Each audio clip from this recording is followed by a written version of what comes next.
द्वादशांगमय जिनवानी माता की, शुद्ध क्षेत्र श्रीधरगिरी कुंडल की, शुद्ध स्वामी श्रीधर स्वामी की। आचार्य शांति सागर जी महाराज की, आचार्य गुरुवर विद्यासागर जी महाराज की, आचार्य समय सागर जी महाराज की।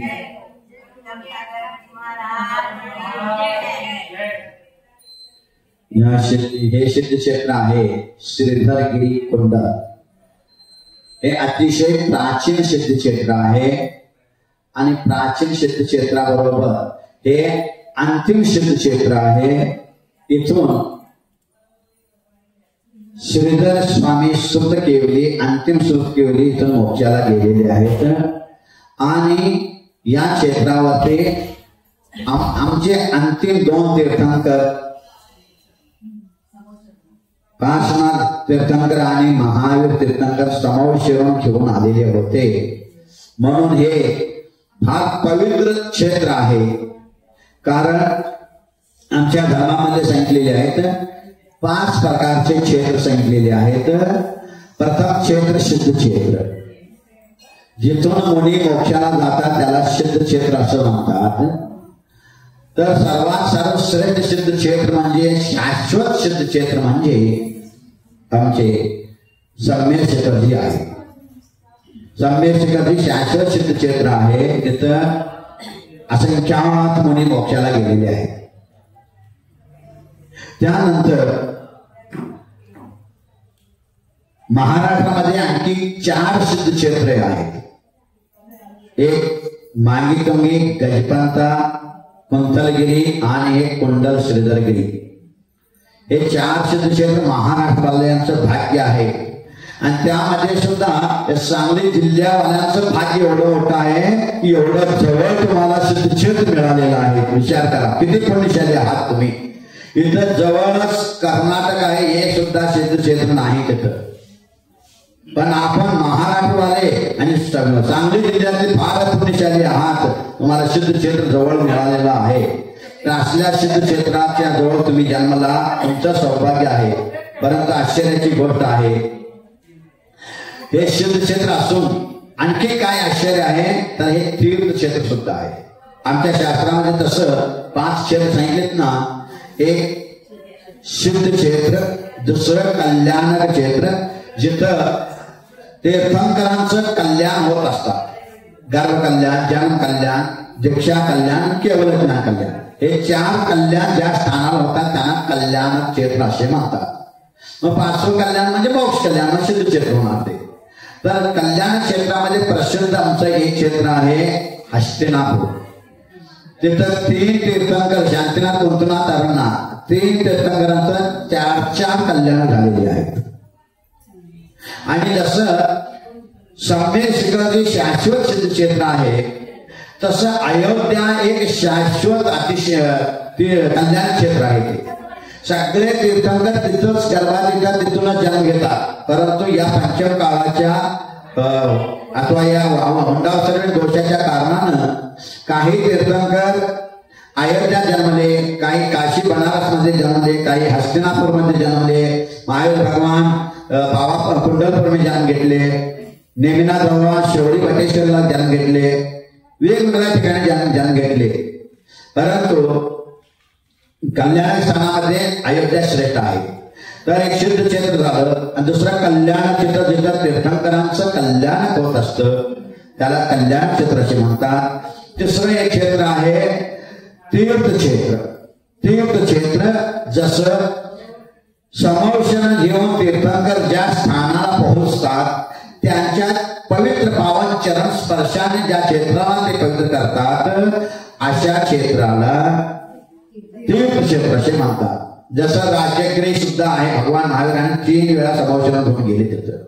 त्याचप्रमाणे आमचं हे कुंडल सिद्ध क्षेत्र, सिद्ध क्षेत्रच आहेच आहे, परंतु एक नाही 2 तीर्थंकर आपलं समौषण घेऊन या क्षेत्रावरती आले म्हणून तीर्थक्षेत्र सुद्धा झालं। तीर्थंकरांच्या चरण स्पर्शाने जी भूमी पवित्र झालेली आहे, असल्या पवित्र भूमीचं दर्शन तुम्हाला होत आहे। म्हणजे सिद्ध क्षेत्र पण आहे आणि तीर्थक्षेत्र सिद्ध क्षेत्र आणि तीर्थ क्षेत्र. बघा किती पुण्य संस्था आहे. मी म्हणतो सम्यक शिखर ही शाश्वत सिद्ध क्षेत्र आहेच आहे, परंतु आश्चर्याची गोष्ट म्हणजे समावेशन घेऊन कोणी सम्यक शिखरेला गेले नाही. त्याचं सम्यक समावेशन सोडून ध्यान करून योग निग्रह करून मोक्षाला गेले. परंतु हे क्षेत्र असं आहे, इथं सिद्ध क्षेत्र असून तीर्थंकर सुद्धा इथं आले, म्हणून 2 उपाधी या क्षेत्राला आहेत. लक्षात ठेवा, हा पुण्यशाली हा तुम्हाला असा पवित्र क्षेत्र मिळालेला आहे.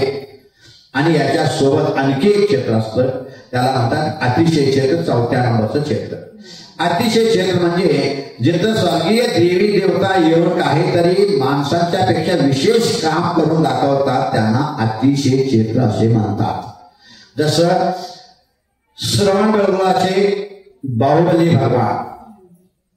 भगवानांची पूर्ण मूर्ती झाल्यानंतर चामुंडराय राजा अभिषेक करू लागला. पूर्ण कमरेच्या खाली पूर्ण मूर्ती भिजली नाही, तर कोणी गुलिका आजी आली म्हण आणि त्याने आपल्या एवढंच दूध दिली कोणाला अभिषेक करायला. ते दिल्यानंतर ते वरच्यानंतर पूर्ण मूर्ती भिजून गेली, म्हणजे देवताने केलेला अतिशय आहे, म्हणून त्याला अतिशय क्षेत्र म्हणतात. तसं हे कुंडल श्रीधरगिरी अतिशय क्षेत्र सुद्धा आहे. कारण इथं एक गावामध्ये कलिकुंड पार्श्वनाथ आहे. ते वाळूची मूर्ती असून वाळूच्या मूर्तीमध्ये एवढा अतिशय आहे. इथला राजा कोणी होता तो वनामध्ये गेला असता त्याला सापाला साप चावल्यानंतर तो बोलू लागला, तर त्याची राणी कर्नाटकात होती, तिला बोलवले, ते आता जगणार नाही अशी परिस्थिती झालेली होती. तर ती राणी आली आणि या वाळूची मूर्तीचं स्थापना करून त्याचं भक्ती एवढी भक्ती केली, त्या भक्तीच्या प्रसादानं मरत असलेला राजा परत जीवन घेऊन बसला. म्हणजे किती मोठं आश्चर्य आहे. हे देवतांचं द्वारा केलेलं अतिशय आहे. तर हे अतिशय क्षेत्र सुद्धा आहे. लक्षात ठेवा, किती उपाधी झाली या क्षेत्राला? 3 उपाधी झाले. सिद्ध क्षेत्र, तीर्थ क्षेत्र, अतिशय क्षेत्र आणि एक दार्शनिक क्षेत्र असतं 5व्या नंबरचं.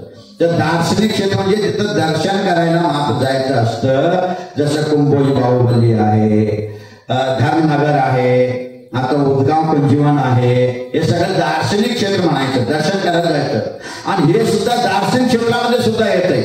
हे बघितल्याला मन प्रसन्न होऊन जातं. एवढं दर्शन करण्यासाठी चांगलं वाटतं मनाला. एवढंच नाही तर इथं बघा, आजपर्यंत भारतात कुठंच नाही असं आता इथं वेदी आहे. बघा, भारतामध्ये कुठंच जावा तुम्ही, कुठं पण जावा, अशी वेदी बैलगाडीची वेदी कुठंच मिळणार नाही. कारण आपण सगळे शेतकरी आहोत आणि शेतकऱ्यांचं चिन्ह आहे आणि आदिनाथ भगवानचं बैल चिन्ह आहे. म्हणून आम्ही विचार केलो आजपर्यंत कुठं झालं नाही असं आपण करूया. कारण शास्त्रामध्ये 4 रथ सांगितलेले आहेत. सगळ्यात पहिला गजरथ, हाती ज्या रथाला ओढतात त्याला गजरथ म्हणतात. मध्य प्रदेशमध्ये अजून प्रसिद्ध आहे गजरथ.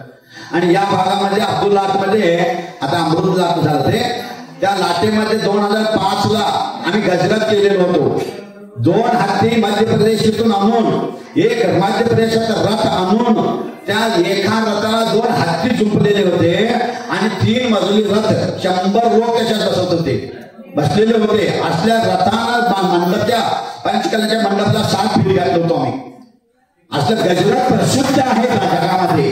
शास्त्रामध्ये गजरथ, त्यानंतर येतं अश्वरथ, घोड्यांचं रथ, त्यानंतर येतं वृषभ रथ, बैलांचं रथ, आणि शेवटी शिंगरथ. ऐकायचं, शिंगरथ म्हणजे शिवान रथ. एक महाराज होते, ते संभाजी साहेब म्हणून मध्य प्रदेशचे तिकडले, त्याने पंचकल्यामध्ये शिवाच्या पिल्लांना आणले आणि त्याला लहानसं गाडी करून मोठी ठेवून शिवरथ चालवले. ते शिवरथ सुद्धा चालवले. मग गजरथ भेटलो, आशीर्वाद भेटलो, शिंगरथ भेटलो, तर बैलाचं रथ कुठे दिसलं नव्हतं. म्हणून मी काय केलो, बैलाच्या रथामध्ये आमच्या भगवंताला बसून दाखवायचं. म्हणून आमचे भगवान वृषभ रथामध्ये बसले. म्हणून हे दर्शनीय क्षेत्र, दर्शन करण्याचं आश्चर्य काय नवल वाटतं इथं आल्याबरोबर. म्हणजे दार्शनिक क्षेत्र झालं, अतिशय क्षेत्र झालं, आणि तीर्थ क्षेत्र झालं, शुद्ध क्षेत्र झालं. 4 उपाधी या क्षेत्राला मिळालेला आहे. लक्षात ठेवा, विचार करा, एवढं मोठं क्षेत्र भारतात कुठंच मिळणार नाही आणि अंतिम आहे. म्हणून अन्य क्षेत्रामध्ये दिलेलं दान